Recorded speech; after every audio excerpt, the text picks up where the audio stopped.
Let me start with something that might surprise you. A CRNA, or a nurse practitioner, can do just about everything right. Save consistently and build a $1.5 to $2 million portfolio. Be just a few years away from retirement and still lose tens of thousands of dollars a year without ever realizing why. Not because they didn't save enough, not because they invested that savings poorly, but because of a few decisions that get made quietly in the background right before retirement. And most APRNs don't even know that they're making them. Before I walk you through what those decisions are, if you are a CRNA or a nurse practitioner looking for a comprehensive review of your finances, the link in the description takes you to an introduction call with our firm. About 30 minutes to talk through your situation. So let me introduce you to Sandra. She's a CRNA and she is 58 years old. She has built $1.9 million in her 403B, and she has done the hard part. She's about 2 years away from retirement, and on paper, everything works. But there are 3 decisions, very specific decisions, that get made between now and retirement. And in Sandra's case, 2 of them were made wrong. And the third one, she did not even know existed. Now, all 3 had one thing in common. They came from healthcare. So the first decision is which accounts fund your life before Medicare. If you retire before age 65, you have a gap. Maybe it's 3 years, maybe it's 5, maybe it's longer. And during that time, you are responsible for your own health insurance. Now, what most APRNs don't realize is this. What you pay for health insurance is not based on your age, and it's not based on your health plan. It is based on your income. More specifically, how your income shows up on your tax return. Allow me to give you a simple example. 2 nurses, same retirement date, same $60,000 a year lifestyle, same exact health plan. One pulls that $60,000 a year lifestyle from her pre-tax 403B, and that shows up as ordinary income for her. So she ends up paying about $1,250 a month for health insurance. The other nurse pulls her $60,000 a year lifestyle from a taxable brokerage account. So she sells investments that she has held for over a year. Therefore, only the gain counts as income.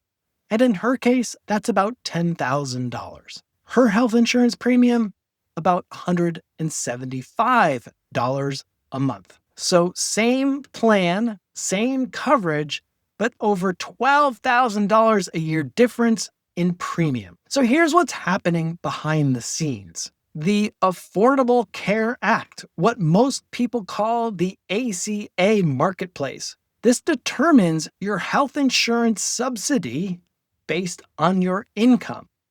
And that income is called Modified Adjusted Gross Income, or MAGI.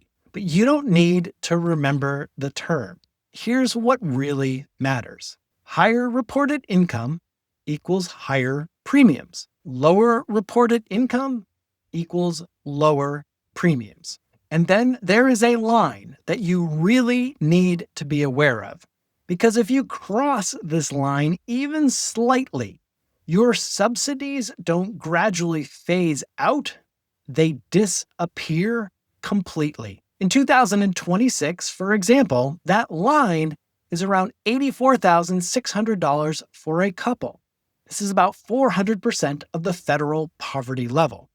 You go $1 over that line, and you can lose over $10,000 in subsidies for the year. Now, Sandra, she didn't have flexibility here. Almost everything she had was in her pre-tax 403B, which meant that every dollar she spent in retirement showed up as income. So she did not have a lever to control what she reported on her tax return. Now, the second decision is in regards to how the Medicare surcharge is tied to income that you no longer earn.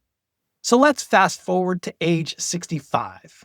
A lot of people assume Medicare is free, or at least close to it. But there's another layer most people don't see coming. Medicare looks at your income from 2 years ago and uses that amount to determine what you pay today. So picture this. You retire at age 63. Now, your last couple of working years, you were earning $200,000 or more. Then 2 years later, you are fully retired. You no longer have taxable income, and you are living off of your savings. And Medicare sends you then a notice saying, hey, guess what? Based on your income from 2 years ago, you owe us more money today. Standard Part B premiums in 2026 are about $185 per month per person. But with surcharges, what's called IRMAA, that number can jump significantly. For some couples, that's an extra $500 per month every single month, even though they are no longer earning that income. Now, there is an appeal process if your income dropped because you retired. But most nurses do not know this exists, and if you don't file it, then you just keep paying. So here's where things start to overlap. Because of those early retirement years, they are also when many people are told to start doing Roth conversions. You have lower income, therefore lower tax brackets, so move money out of your 403b before required minimum distributions at age 73. And it is a very smart strategy. But every dollar you convert increases your income.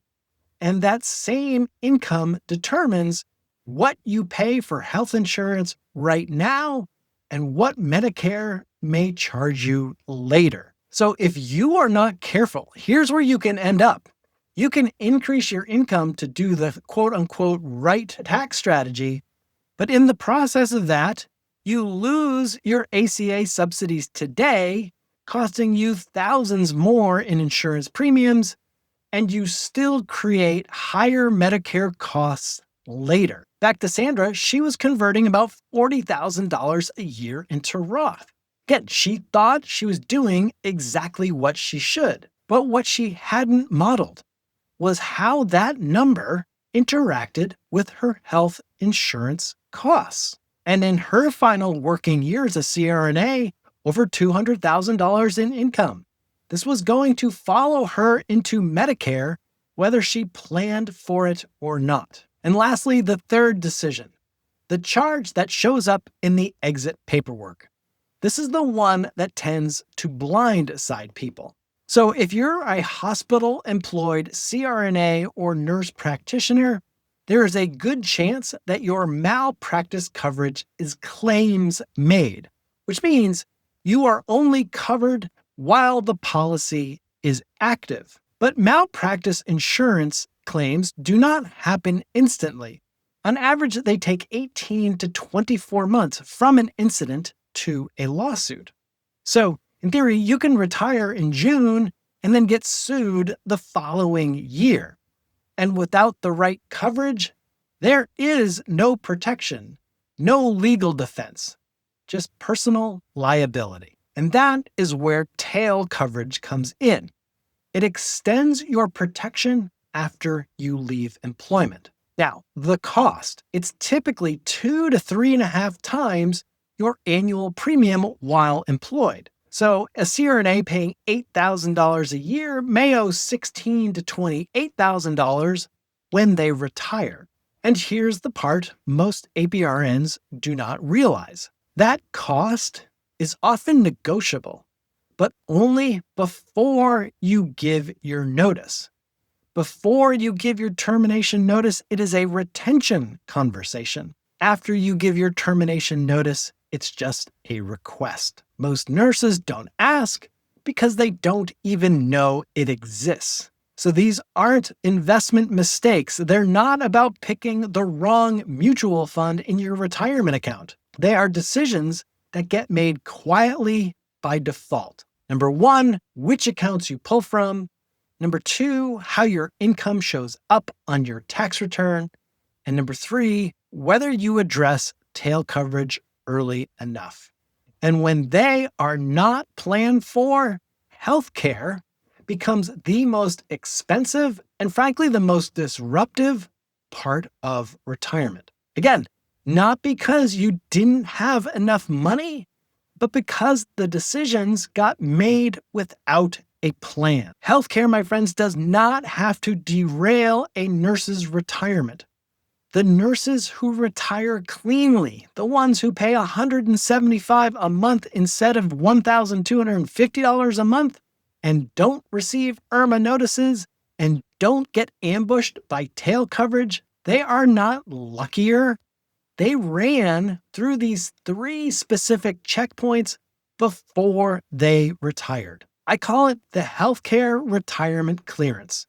3 things that need to be settled ideally 2.5 to 5 years before your target retirement date so that healthcare is a planned variable for you and not a moving target. You cannot fix all 3 of these the week before you retire. Building a brokerage account takes time.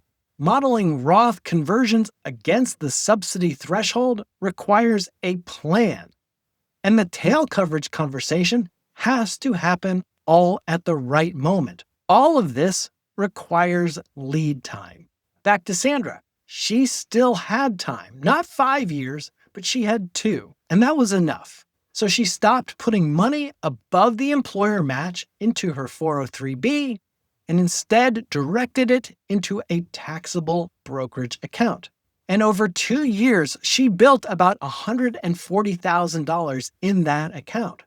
And this was enough to fund 2 to 3 years of her retirement while keeping her reported income on her tax return low. She adjusted Roth conversions. We modeled her income against the ACA threshold, and we found that about $28,000 per year in conversion kept her just under the subsidy cliff.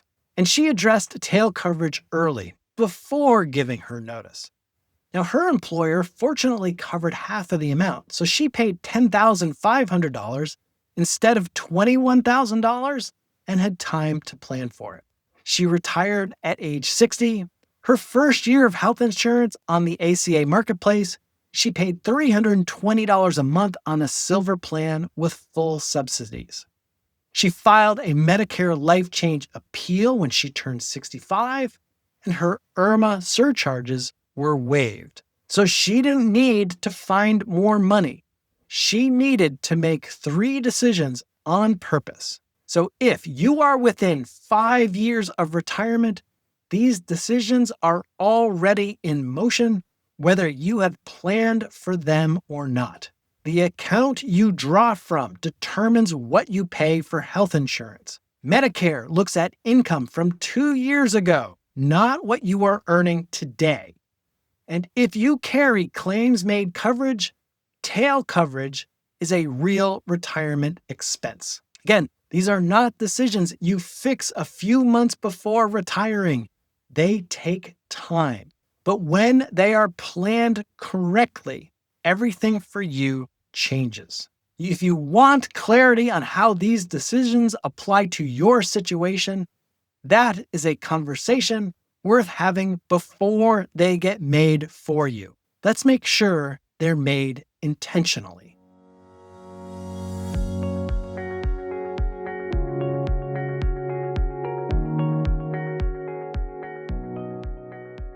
This podcast is for informational and entertainment purposes only. It should not be relied upon as a basis for investment decisions.